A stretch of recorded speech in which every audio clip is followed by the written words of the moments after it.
Everybody say, praise the Lord. Let us open our Bible on John 15, verse 5. Praise the Lord. I am the vine, ye are the branches.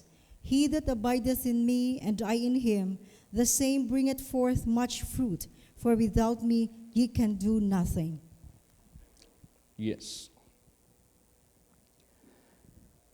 Tayo po ay kinumpare sa isang sanga na kung ito ay mahiwalay sa puno, ito po ay matutuyo at hindi bubunga. Of course, mamamatay yan eh. Pero kung ito po ay manatili lamang sa puno, siya po ay bubunga naturally. Hindi problema ng sanga paano siya bubunga, paano siya mabubuhay. Problema ito at obligasyon ito ng puno. Kaya ganun din po sa buhay natin. Sa ilang taon na nating paglilingkod sa ating Panginoong Hesukristo, hindi lang natin mamalayan paano tayo nakapagpatuloy sa ating buhay na merong kaligtasan, merong kapayapaan, merong kagalakan, provided ang ating mga necessities, answered ang ating mga prayers, ang ating mga anak, kung may mga anak, nakapag-aral, napakain, lumabas, pumasok sa bahay, safe, nakapagpatuloy sa paglilingkod kasama ng mga magulang. Kung isipin natin ilang taon na, hindi lang natin kayang iliripin paano ito nagpatuloy dahil hindi tayo humiwalay sa Diyos. Ang pinaka-factor niyan, hindi tayo humiwalay sa Panginoong Diyos. Kaya tuloy yung ating katagumpayan. Tuloy yung ating provision ng ating necessities dito sa sanglibutang ito. At lalo't higit sa lahat, tumitingin ang Diyos sa ating eternal benefits na kailan pa man hindi ito nararapat mawala sa buhay po natin. Kaya tandaan natin yan, wala tayong ibang pinaka-isipin lagi na wag talaga tayong mahiwalay sa puno. Now, kung ating estudyuhan ang mga sanga ng literal na puno ng kahoy, bakit may ilan sa kanila nahuhulog at nahihiwalay? Bakit mayroong iilan sa kanila natutuyo at nababali? Kung inyong estudyuhan, doon pala sa puno kung saan nakadikit yung sanga, meron doong mga insekto na kumakain. Example, anay, o worms, or anything na pwedeng magsira doon.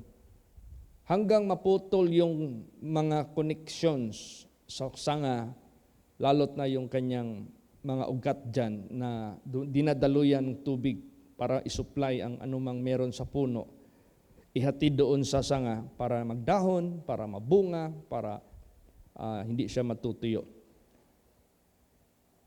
Ganon ang ating nakikita. So sa spiritual naman natin, ano itong mga uod na ito, itong mga paninirang, mga anay na ito na pwedeng kakain hanggang maputol yung ating relasyon sa ating Panginoong Diyos. Ito yung mga padala ng kaaway. Alam ng kaaway na ang iniquity o kasalanan, nagsisiparate yan sa tao mula sa Diyos o nagsisiparate yan sa sanga mula sa kahoy. Kasi itinuring tayong sanga ni Kristo. Itinuring niya rin yung sarili niya as puno. So, wala tayong ibang laging isipin na sa buong araw natin, lagi tayong manatiling watchful, prayerful, may takot sa Diyos. Yung obedience natin sa Diyos, na hindi tayo makalapastangan kahit pa man sa kanyang mga tuntunin. Kabila sa mga tukso, kabila sa mga pagsubok na dumarating sa buhay natin, wala sa kanila nararapat na makapag-move sa atin sa ating pag-abide sa kanyang banal na salita. Praise the Lord. Para manatili tayo na nakadikit sa puno at natural lang yan. Provide niya ating pangailangan. Hindi yan mahinto. Paano makapag-aral ang mga bata? Paano sila lalaki? Paano ma-sustain ang ating mga necessities? Paano tayo maka-endure hanggang sa wakas na malinis na? Hindi na alipin ng kadiliman, kundi alipin na ng Diyos. Tuloy-tuloy yan. Hindi lang natin maisip paano tayo sustain ng Diyos. So, anong sinabi dyan? Pag nandyan tayo kay Kristo Jesus, nanatili. Basa Philippians 4:13. Praise the Lord. I can do all things through Christ, which strengtheneth me.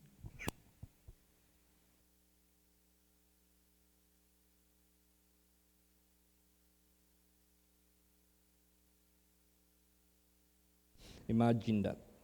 I can do all things through Christ, which strengtheneth me.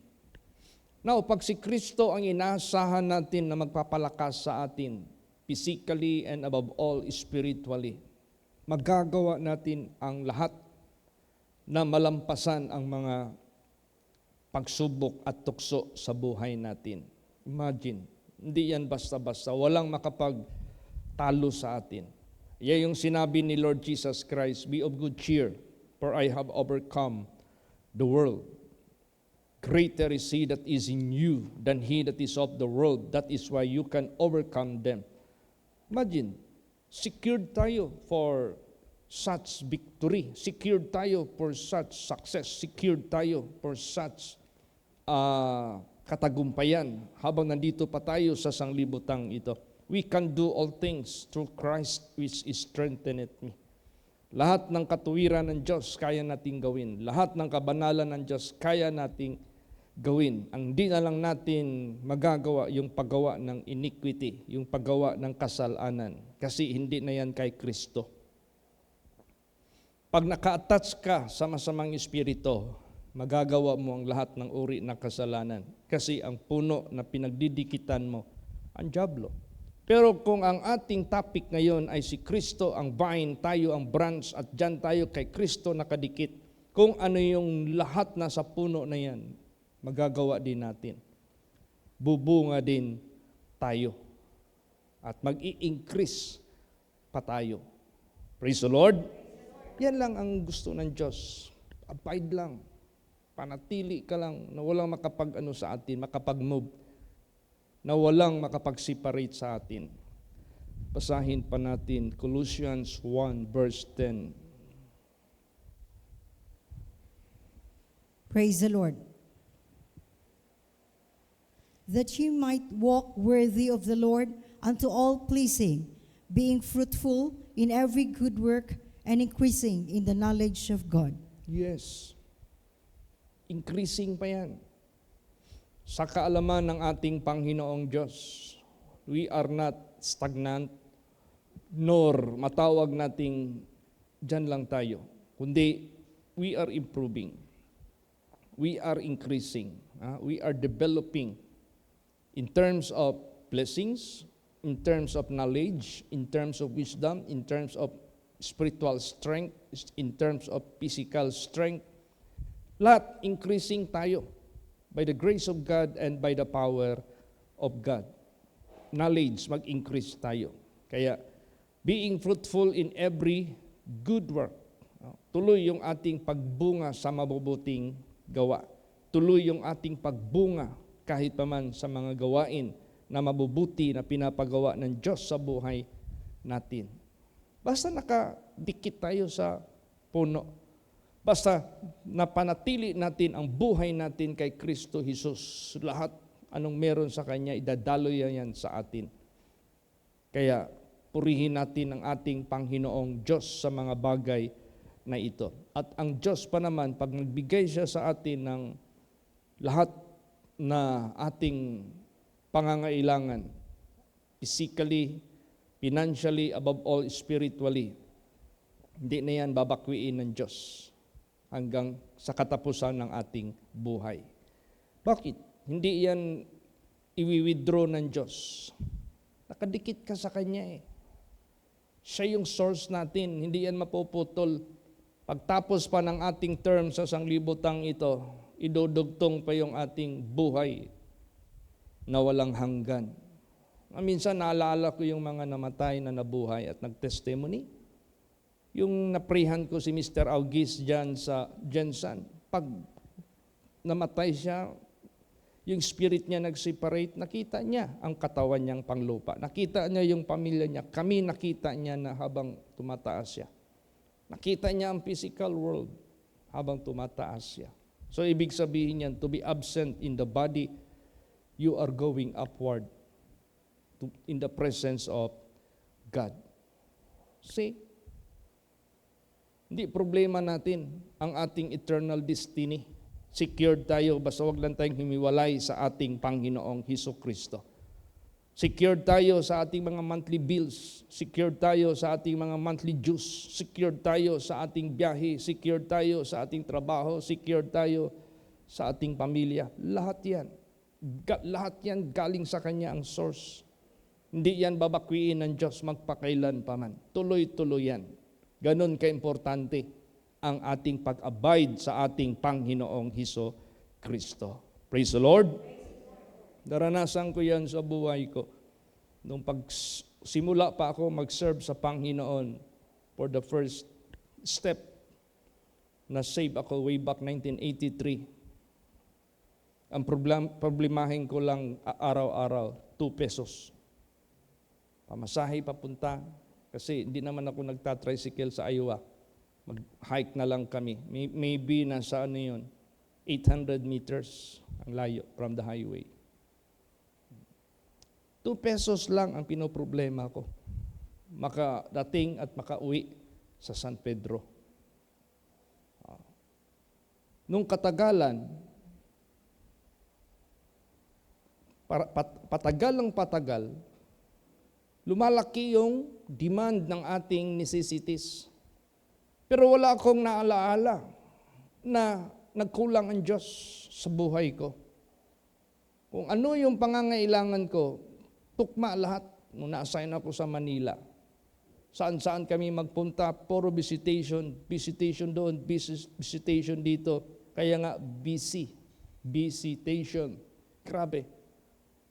Provided man yung pamasahe namin by the grace of God. Lahat ng mga necessities. Tuloy-tuloy yung gawain habang nagde-develop, habang nagbi-build up. Hanggang na-assign na ako dito sa Davao when I was still single at the age of 23 of age. Hanggang nagkaasawa. Lumalaki ang demand. Sinusupply ng Diyos. Hanggang nilipat tayo sa Matina from Dunya Luisa. Hanggang nilipat tayo ng Diyos dito. Lumalaki yung ating mga bills, pero hindi tayo pinababayaan ng Diyos. Abide lang tayo sa Diyos. Amen? Praise the Lord. Hindi yan magpi-fail. Hindi yan magpi-fail. Ganon ka-importante. Sa literal, sa financial, sa physical, lalot na sa spiritual. Ang spiritual ang pinaka-priority, huwag nating i-neglect. Ang spiritual, ang pinaka-importante, huwag natin yan take for granted, na isi-isihin lang natin, unahin natin. Yung pag-abide natin kay Kristo Jesus, spiritual yan eh. Hindi yan literal. Hindi yan physical. Spiritual yan. Yung pag-abide natin kay Jesus Christ, dahil siya yung Word of God, mag-abide tayo obediently sa Kanyang banal na salita.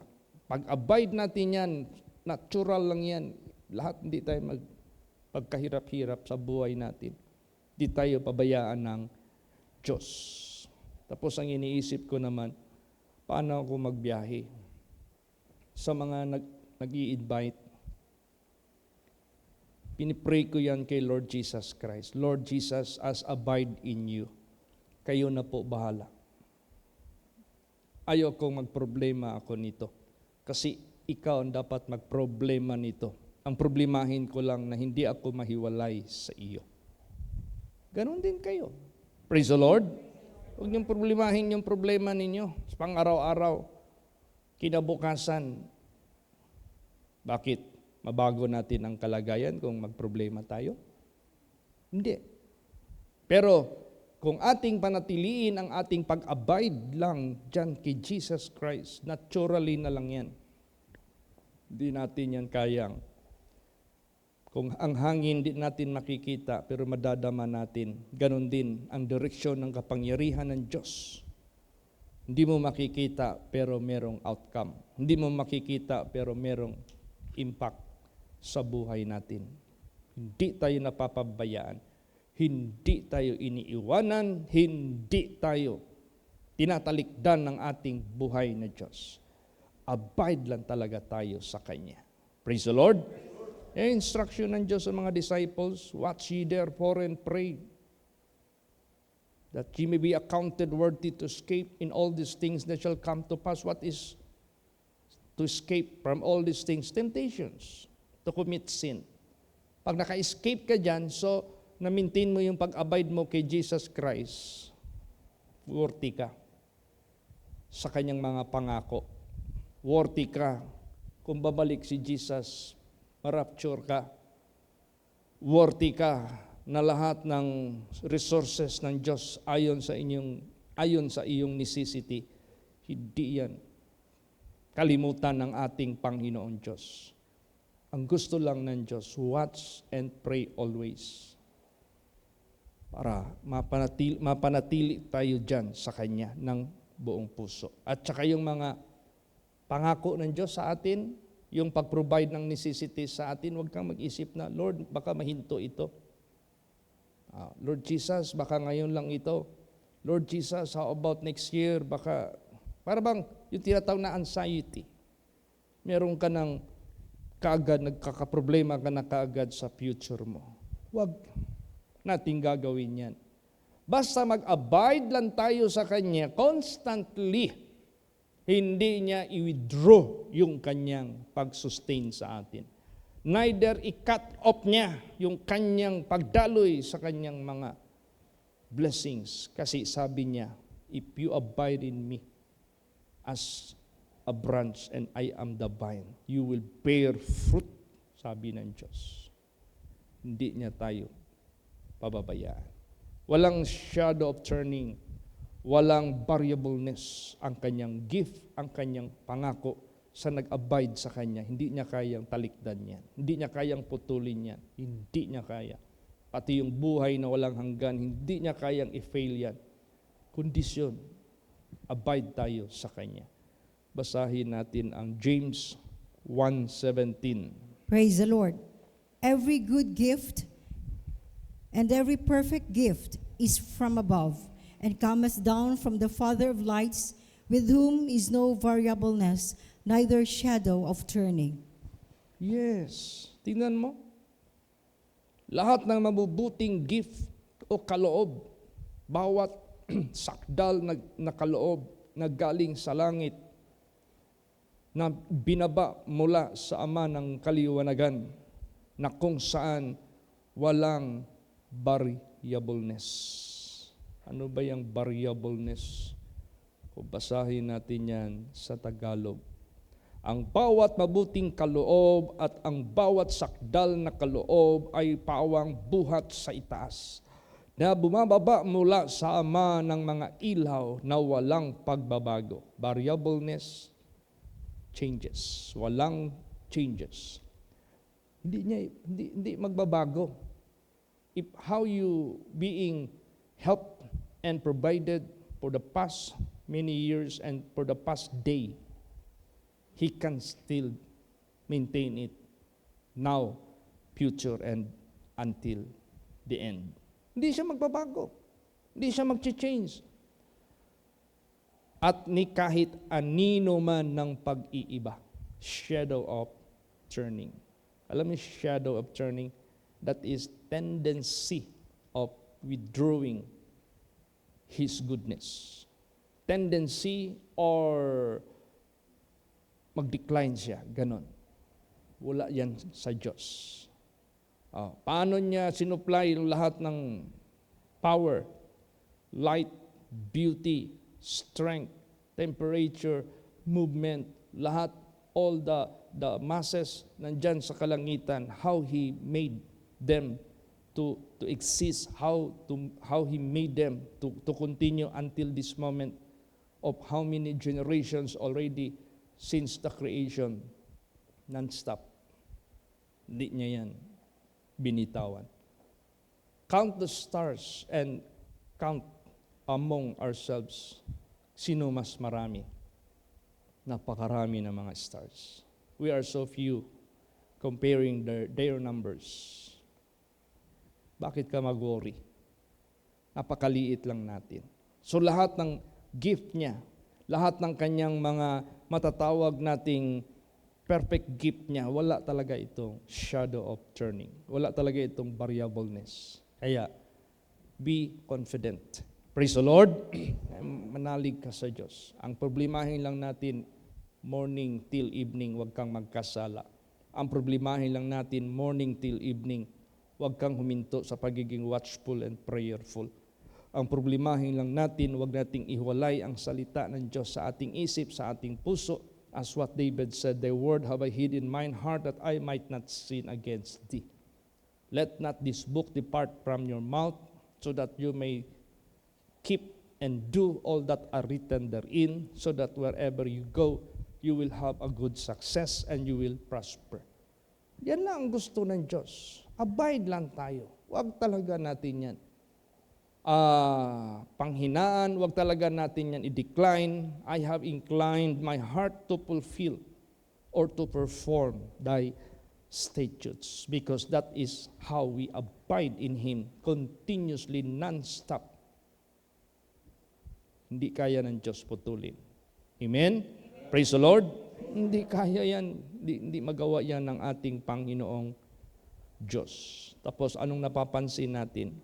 As you abide in Him, we are moving upward way. Doon sa Marbel, nung anniversary, may nagbulong sa akin. Sabi niya sa akin, "Pastor, in fairness lang ha, ang laki ng improvement mo ngayon." Siguro, inobserbahan niya ako for many years. Siguro, ginawa niya ba ng survey? Tapos nung nandoon kami, na-feel niya na nag-develop ako. Nagdagdag yung vocabulary, nagdagdag yung wisdom, nagdagdag yung deepness sa pag-deliver ng Word of God. So, nandiyan naman yun eh. Hindi man lang yan sa amin. Ganon din sa inyo, mga anak ng Diyos. Praise the Lord. This is the importance na huwag ka talagang maghiwalay sa Diyos. Constantly abiding. What it may happen. Huwag kang humiwalay sa Diyos. Even with a single moment. Huwag talaga. Huwag nating sayangin. Lagi kong naalaala yung pagsubok sa buhay ko na hinamon ako ng suntukan. Nakataya yung ko doon honor. Nakataya yung dungog ba? Honor. Pero ang inisip ko, kung gamitan ko ito ng aking kakayahan, hindi ko man din masabi na ako ang manalo o kaya siya. Pero for sure, makasapak talaga ako. Sabi ko, mabubura. Mabubura. Ang sinabi dyan, constantly abiding. Huwag kang miwalay. Kailan tayo mahiwalay? Pag lahakbang tayo ng pagkakasala. Yung honor ko, I drop it. Bakit? Honor lang yan mula sa mundo. But I rather have the honor from God. Dungog lang na sa kalibutan. Pero dili na dungog sa Diyos. Jesus said, "Seek honor from God. I seek not honor from man, but I seek the only honor which from God." So sa pag-constant natin mag-abide, God cannot cancel. Hindi niya kayang putulin. Walang shadow of turning yung gift niya. Walang variableness. Mag-increase ka talaga in everything. Mag-increase ka talaga. So as you increase, as you grow, as you increase, as you grow, anong meron dyan? Maharap natin ang mga challenges sa buhay natin, which is also growing. You are not, matawag nating under capacity. You are not, matawag natin na mas malakas yung challenge, demand, tapos yung kakayahan mo under. So anong mangyayari? Frustration. Anong mangyayari? Kapit sa patalim. Anong mangyayari? Magulo ang isip. Anong mangyayari? Ma-shaken. Failure ang mangyayari. Pero habang mag-abide tayo kay Jesus, sa word niya, constantly, tumataas man ang challenges, but you are above them. Tumataas man ang challenges, but you are above them. Tumataas man ang challenges, but you are above them. Bakit? Hindi lang challenges ang nag-grow sa buhay natin. Kaya nga sabi nila, habang sanggol ka pa, it's not your problem or duty or obligation to find where to get money to buy your milk. But it is the obligation of your parents. Once you go to school, it is not your problem and duty or obligation to find money to pay your tuition fees. But it is the obligation of your parents. So ang tao habang tumatanda, lumalaki ang tinatawag na liability, lumalaki ang responsibility. Now, kung hindi tayo mag-abide kay Lord Jesus Christ, tumataas yung ating responsibility, challenges, lahat kung ano pa ang demand sa sanglibutang ito. Kung hindi tayo mag-abide sa Kanya at hindi tayo mag-grow sa capacity para ating ma-overcome lahat, wala.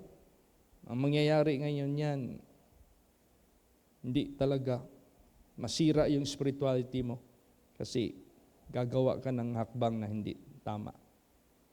Gagawa ka ng hakbang na lalong magpalayo sa iyo sa Diyos. Pero kung unahin natin yung hakbang na dikit tayo kay Jesus, abide tayo sa Kanyang salita, wala tayong lapas tanganin dyan, kahit anong pagsubok, ano pang hirap ng buhay sa sanglibutang ito, hindi ka ma-move dyan sa Kanya. Then, the power of God will never depart from you. Susustain ka ng Diyos. I-grow ka ng Diyos. Wala ng challenge sa buhay mo na hindi mo kayang i-overcome. Wala ng klaseng tukso sa buhay mo, hindi mo kayang ma-resist. Kasi siya yung nagpapalakas sa atin. I can do all things through Christ, which strengtheneth me. Ganun ang magiging result pag mag-abide tayo sa Kanya. Yun ang unahin nating problemahin. Kasi ang Diyos na magpoproblema sa ating hinaharap. Amen? Praise the Lord. Basahin natin. 2 Peter 3:18. Praise the Lord. But grow in grace and in the knowledge of our Lord and Savior Jesus Christ. To Him be glory both now and forever.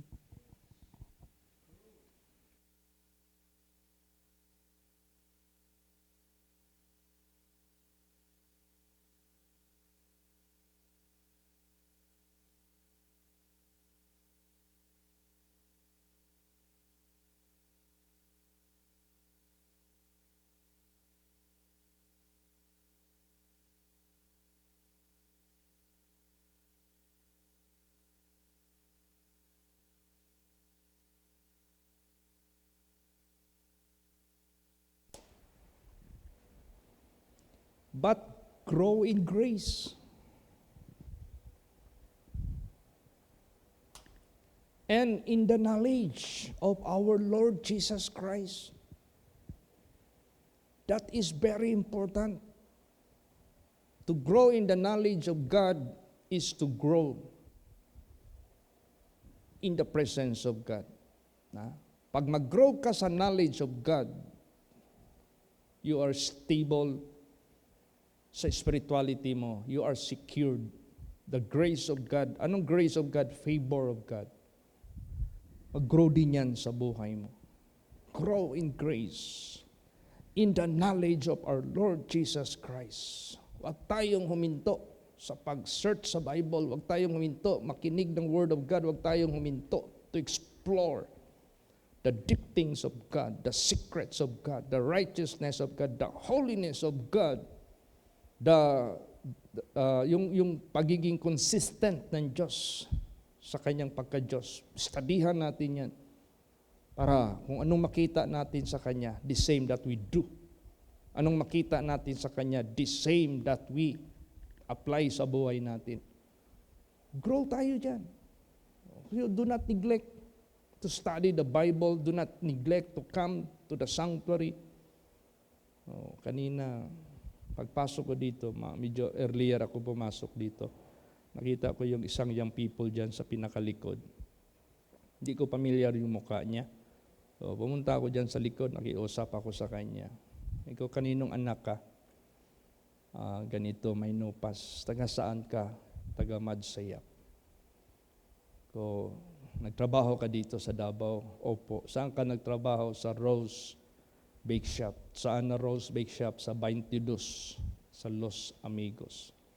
Kumayo kayo nakasimba ka. Mabuti nakasimba ka. Off day na ko karon, pastor. Domingo, makasimba ka. Makasimba ko, pastor. Ngano, off day nimo? Dili, pastor. Gipili na ko, mag-night duty ko, para lang jud ko makasimba. Yan. Pag ipatulog, imo nang ipadayon, mag-grow ka. Yan ang panimulain ko. Sabihin ko sa inyo. Praise the Lord. That is how I started.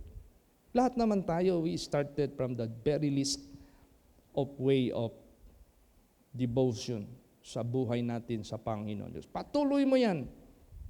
Mag-abide ka, ay mag-grow ka sa knowledge, mag-grow ka sa grace diyan sa ating Panginoong Hesukristo. Bakit? You will learn from God who is perfect. You will learn from God who is holy. You will learn from God who is obedient to all His good promises. Hindi niya yan pinifail. So pag natuto tayo sa ating Panginoong Diyos, gagawa tayo as what we have learned from Him. Hindi pwede na mas higit pa tayo sa Diyos. Alam mo, importante ba yan? Studihan natin yung buhay ni Jesus. Huwag kang higit sa master natin. Huwag. Basahin natin, mismo si Jesus Christ, basahin natin. John 5:19. Praise the Lord. Then answered Jesus and said unto them, Verily, verily, I say unto you, the Son can do nothing of himself, but what he seeth the Father do. For what things soever he doeth, this also doeth the Son likewise. Yes. Wala tayong magagawa sa sarili natin. We cannot make our own way. We cannot make our own righteousness. We cannot make our own holiness. We cannot make our own whatever na pwede natin gawin. Ano yung nakita natin, sabi ni Jesus? Ano yung nakita ko sa Ama? The Son can do nothing but what He seeth. Ano nakikita niya sa Father? That He do. Ngayon, paano mo makita ang Diyos?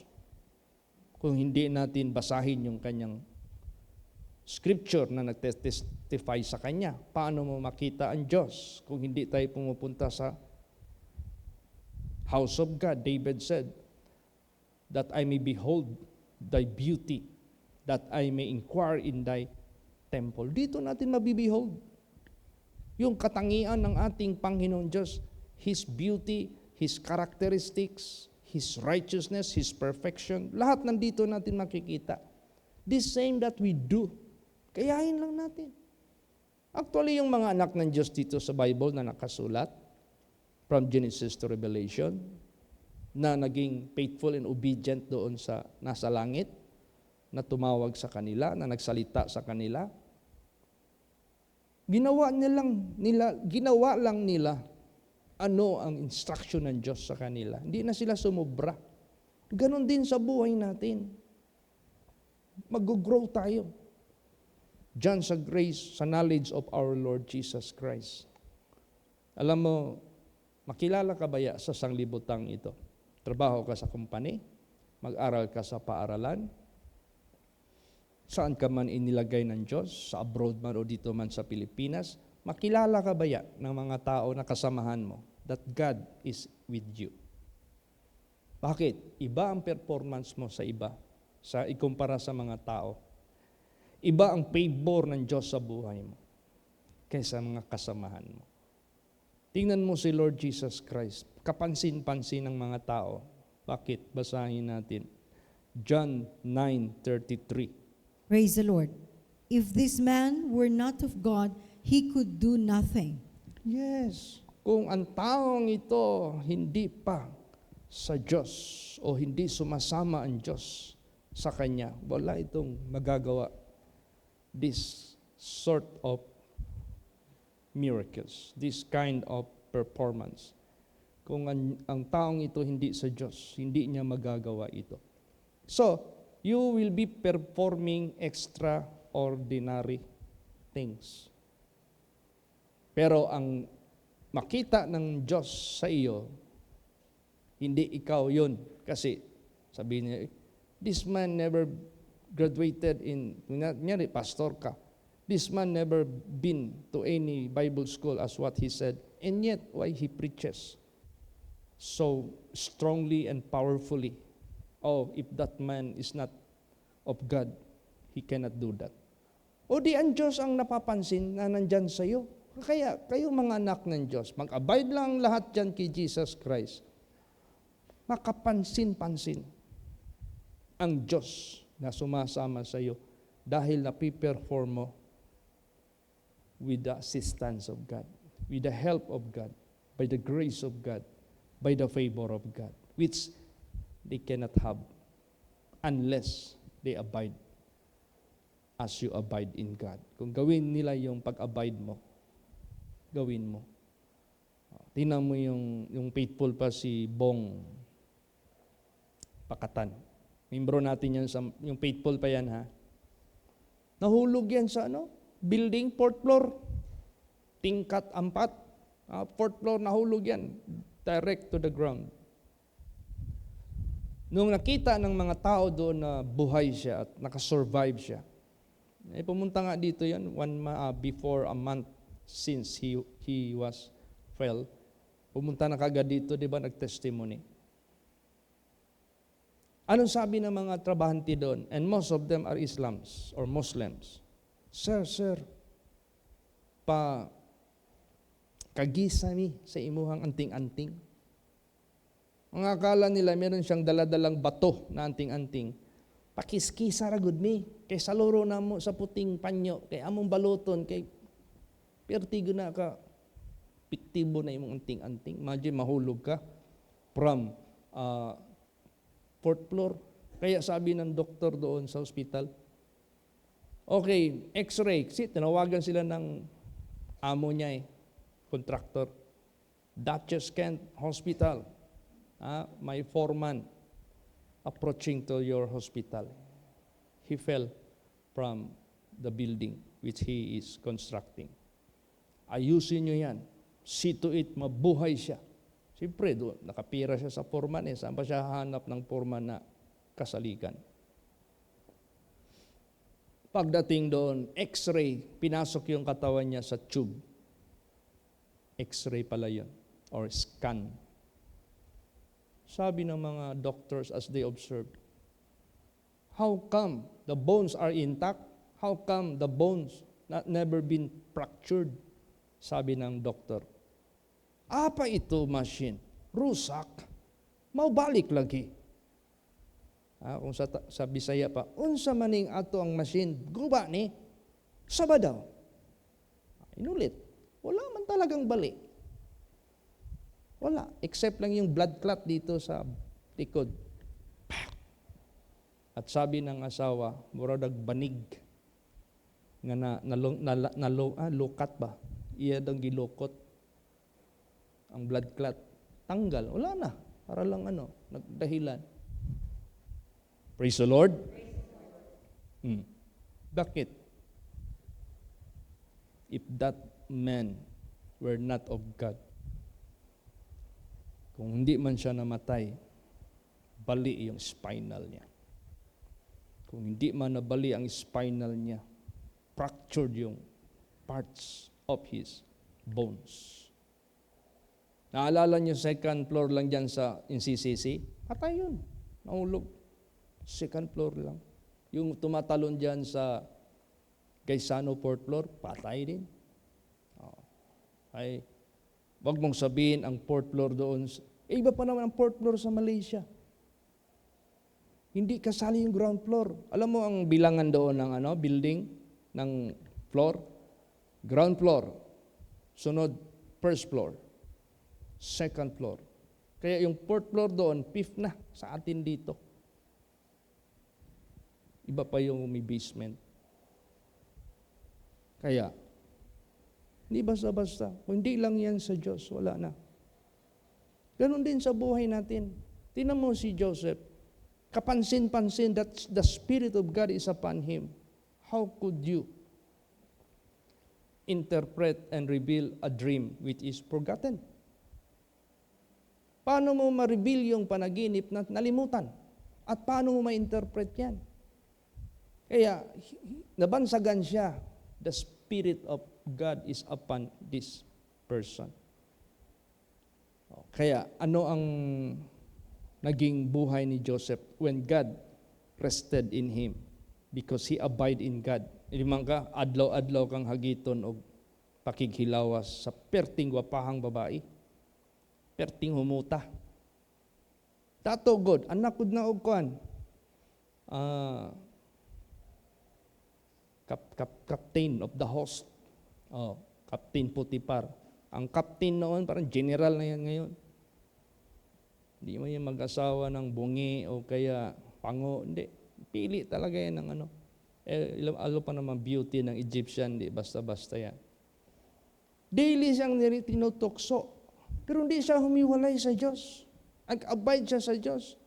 And that is the reason why the strength and the power of God rested upon Joseph. Paano siya gi-bless ng kanyang father? Parang matawag natin itong prophetic prayer sa kanya. Basahin natin. Genesis 49:22. Praise the Lord. Joseph is a fruitful bough, even a fruitful bough by a well, whose branches run over the wall. Yes. Imagine, whose branches lumalampas na sa mga boundaries. Bakit lumampas yung boundaries yung kanyang mga branches? Naalala niyo when he became a prime minister? There was a famine outside of Egypt. And all the community outside of Egypt went in to Egypt because only in Egypt has enough food because of the revelation of God sa hari. 7 years abundance and 7 years famine. Sabi ng advice ni Joseph, you choose a man that can handle during the abundance and during the 7 years famine so that we shall not be affected. Tingin yung hari doon sa mga astrologers, magicians, wise men, princes. Naasungutan siya magtingin kasi when he asked them to reveal the mysterious dream, they cannot. But pagtingin niya kay Joseph, he was so much well pleased. Oh, this man answered my dream and interpreted it. I choose you to handle, and I appoint you to be above all of my kingdom. Only my throne that is above you. O di ba, naging prime minister siya. Bakit naglampas yung kanyang mga sanga over the backward? Lumampas na doon sa mga walls na yan. Because the blessings of God na nandyan sa Egypt went out and reached out outside of boundary of Egypt. Including na yung mga kapatid niya doon. See, kaya sa buhay natin, constantly abiding lang tayo. Marami tayong magagawa sa gawain ng Diyos. Praise the Lord. And this is not only meant for a single person, but this is for everyone. Para yan sa lahat. Pastor, okay na sa akin to remain as what I am, to remain as is where is. No, it cannot be. You know why? Our obligations and duties are increasing. Tumataas ang bilihin ng ano. Kung yun dan maintain lang yung blessing sa buhay mo, hindi mo yan tumataas ang krudo, tumataas ang gasolina, tumataas ang bilihin ng mga prime commodities, tumataas ang tuition ng mga anak, puro na tumataas. Hindi mo pwede na, Lord, I'm good enough. Tama na, okay na ito. No. At saka pag nag-increase tayo, lalo tayo naging fruitful sa paggawa ng gawain ng Diyos because He let it to happen as you abide in Him. Don't forget, it's not you. Siya yan, the vine. Masaya. Ang vine, nakikita niyo yung mga branches bumubunga because it glorifies God.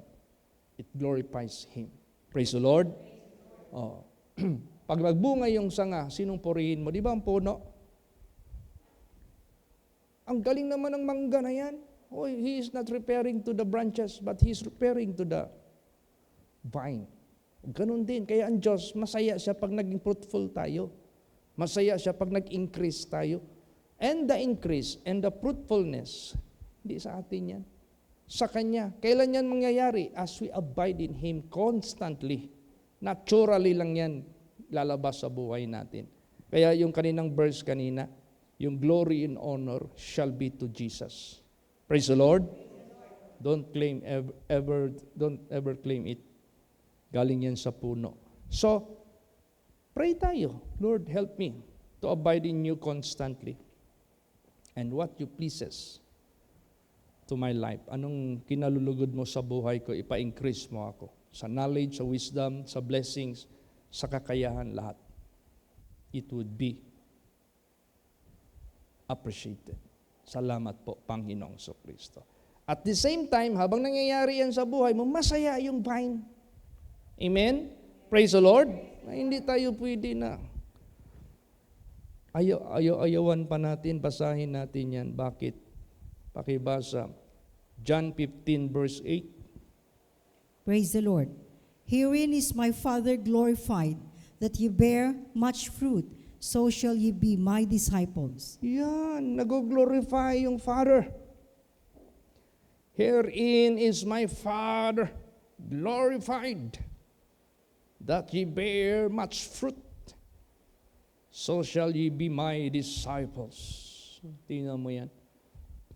As you grow, tapos sabihin mo naman, Pastor, paano ito?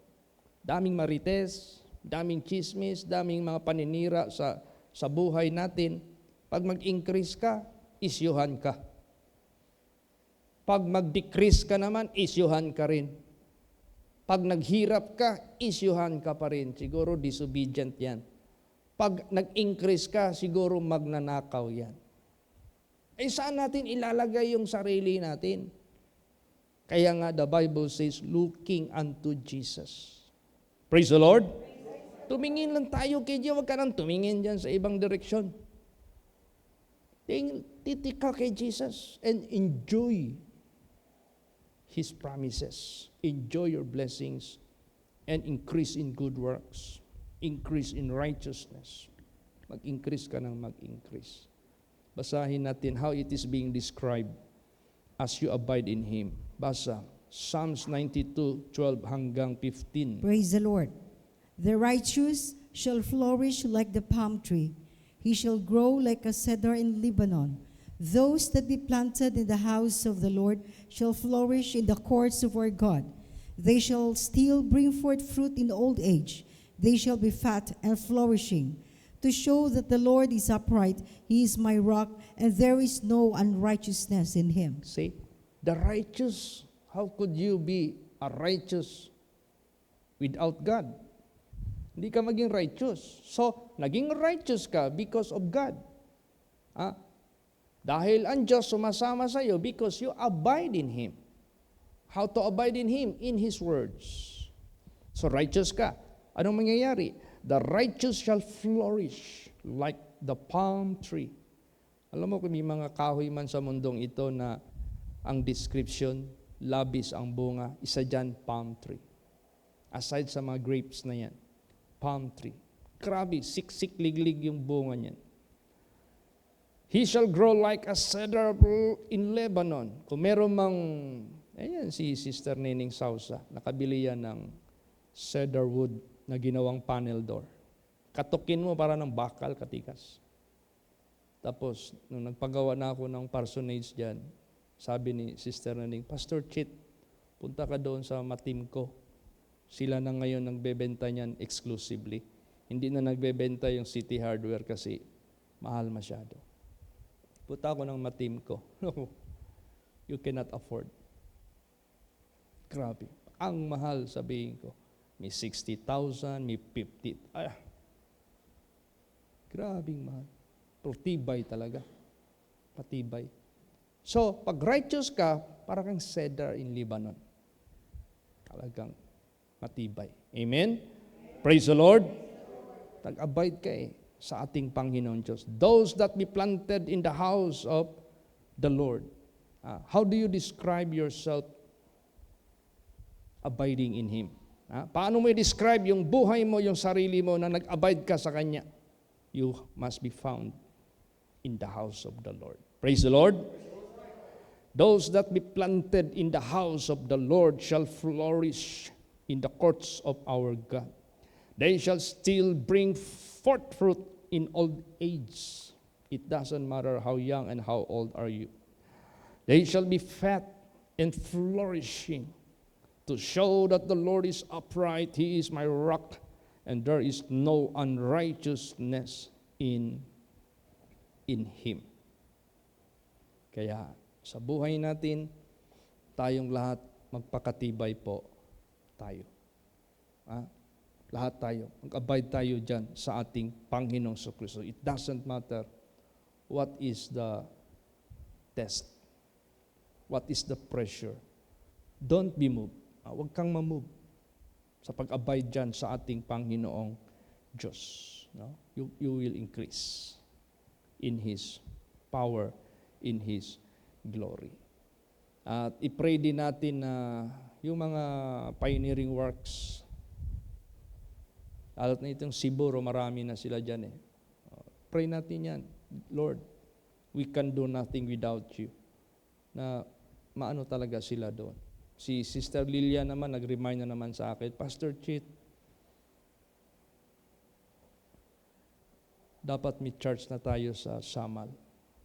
See? I-commit natin yan kay Jesus Christ.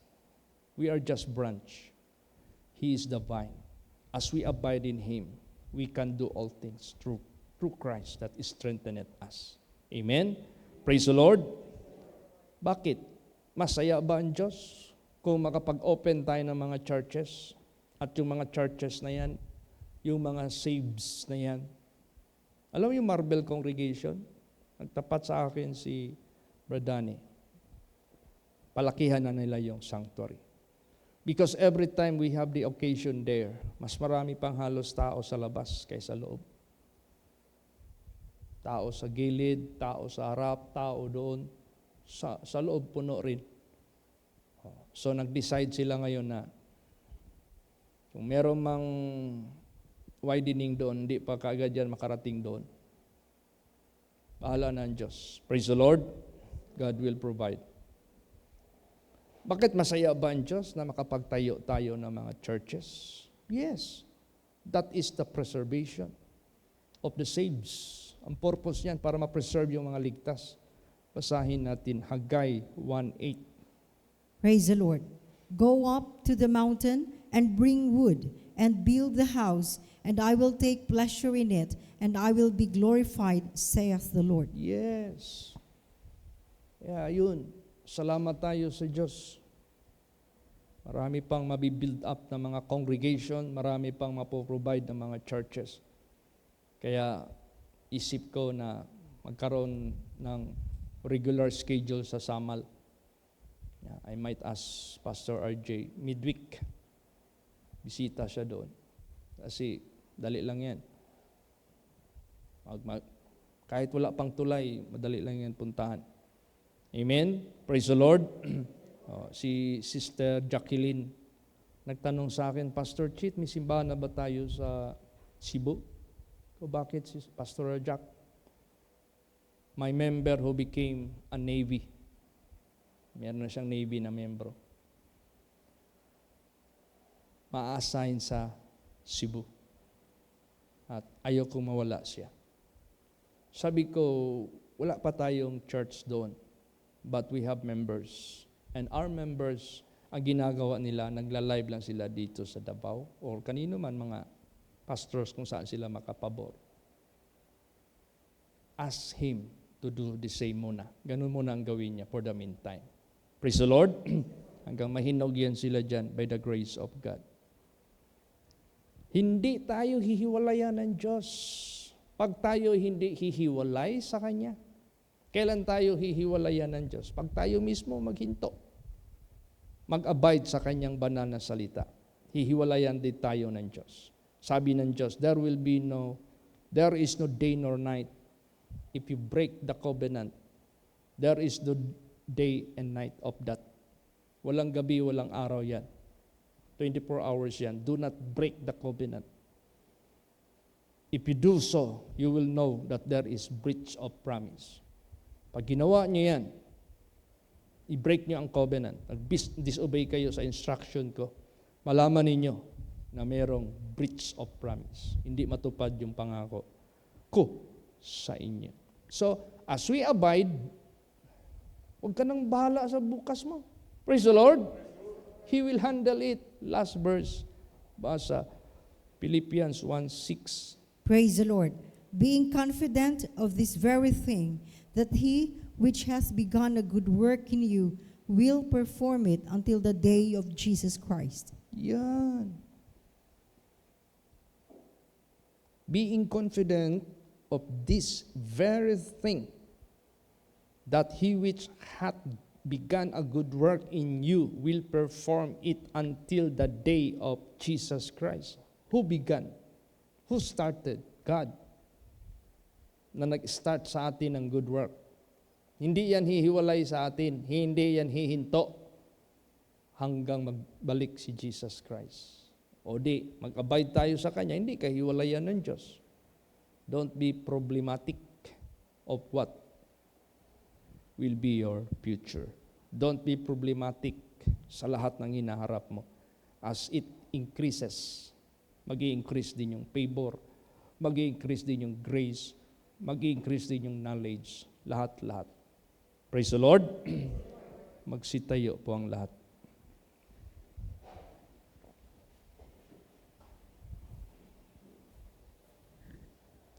Let us sing our closing song. May. And near to the heart of God. Let us sing near to the heart of God.